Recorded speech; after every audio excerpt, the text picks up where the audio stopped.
BK. Hariprasad ಒಂದು ಹೇಳಿಕೆಯನ್ನು ಕೊಟ್ಟಿದ್ರಲ್ಲ, ಟಿಪ್ಪು ವಿಚಾರಕ್ಕೆ ಸಂಬಂಧಪಟ್ಟಂತೆ, ಬಿಜೆಪಿಗರ ವಿಚಾರಕ್ಕೆ ಸಂಬಂಧಪಟ್ಟಂತೆ. ಅದಕ್ಕೆ ಒಬ್ಬರಾದ ಮೇಲೊಬ್ರು ಬಿಜೆಪಿಯ ನಾಯಕರುಗಳು ತಿರುಗೇಟನ್ನು ಕೊಡ್ತಾ ಇದ್ದಾರೆ. ಬಿ.ಕೆ. ಹರಿಪ್ರಸಾದ್ ಹೇಳಿಕೆಗೆ ಪ್ರಹ್ಲಾದ್ ಜೋಶಿ ಕೇಂದ್ರ ಸಚಿವರು ತಿರುಗೇಟನ್ನು ಕೊಟ್ಟಿದ್ದಾರೆ. ಹರಿಪ್ರಸಾದ್ ಕಾಂಗ್ರೆಸ್ನಲ್ಲಿ ಬೂಟಿಗಿಂತ ಕಡೆಯಾಗಿದ್ದಾರೆ. ಹರಿಪ್ರಸಾದ್ ಏನು ಮಾತನಾಡಿದ್ರು, ಅವರನ್ನು ಮಂತ್ರಿ ಮಾಡಲ್ಲ, RSS ಬಿಜೆಪಿಯನ್ನ ಬೈದ್ರೆ ಮಂತ್ರಿ ಮಾಡಬಹುದು ಅಂತ ಅಂದುಕೊಂಡಿದ್ದಾರೆ ಬಿ.ಕೆ. ಹರಿಪ್ರಸಾದ್ ಅವರು.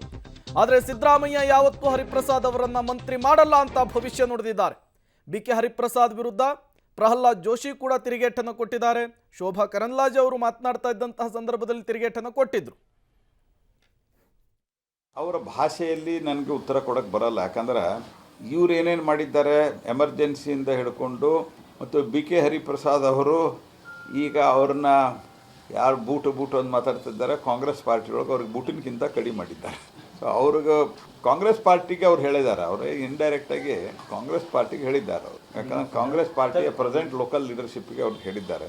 ಅವರು ಕಾಂಗ್ರೆಸ್ ಪಾರ್ಟಿಯವರು ಅವ್ರಿಗೆ ಆ ರೀತಿ ಮಾಡಿರೋದ್ರಿಂದ ಆ ರೀತಿ ಅವ್ರು ಹೇಳ್ತಾ ಇದ್ದಾರೆ. ನೋಡ್ರಿ, ಯಾರು ಗೋಡ್ಸೆ ಅನುಯಾಯಿಗಳು ಯಾರಲ್ಲ ಅನ್ನೋದು, ಗೋಡ್ಸೆ ಹತ್ಯೆ ಆದ ನಂತರ ಸರ್ದಾರ್ ವಲ್ಲಭಭಾಯಿ, ಇದೇ ಸರ್ಕಾರ ಅಲ್ಲ, ಗೋಡ್ಸೆ ಗಾಂಧೀಜಿಯವರನ್ನ ಹತ್ಯೆ ಮಾಡಿದ ನಂತರ ನಮ್ಮ ಮೇಲೆ, ನಮ್ಮ ಸಂಘದ ಮೇಲೆ ನಿರ್ಬಂಧವನ್ನು ಹೇರಿಸಿದ್ರು. ಅವರೇ ತೆಗೆದು ಇಲ್ಲ ಇದು ತಪ್ಪಾಗಿದೆ ಅಂತ ಹೇಳಿ ಇತಿಹಾಸದಲ್ಲಿ ರೆಕಾರ್ಡ್ ಇದೆ. ಯಾಕೆ ತೆಗೆದ್ರು ಹಂಗಿದ್ರೆ ಬಾಯನ ಸರ್ಕಾರ